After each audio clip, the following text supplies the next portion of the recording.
নমস্কার, আমি অ্যাস্ট্রোলজার প্রশান্ত বৈদ্য। আজকে আপনাদের সামনে আমি আলোচনা করব রবি গ্রহ সম্বন্ধে।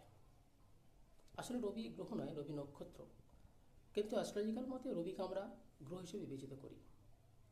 রবি সাধারণত ডি ওয়ান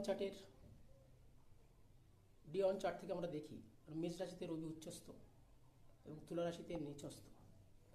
কিন্তু অনেক জাতক জাতিকার রবি মেষ রাশিতে থাকা সত্ত্বেও নেম ফ্রেম সেগুলো অনেক কিছুই পায় না।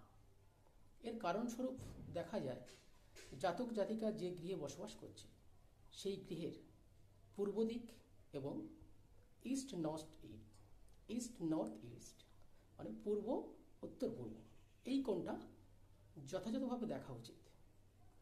এই দুটি কোণে যদি রবির কোনো অ্যান্টি আর্টিকেলস থাকে তাহলে জানতে হবে তাতে সে নেম ফ্রেমটা সেভাবে আসছে না। সুতরাং আপনারা আপনাদের চার্ট মিলিয়ে দেখুন, হয়তো আপনারা ওখানে খুঁজলে পেয়ে যাবেন রবির কোনো অ্যান্টি আর্টিকেলস। নমস্কার।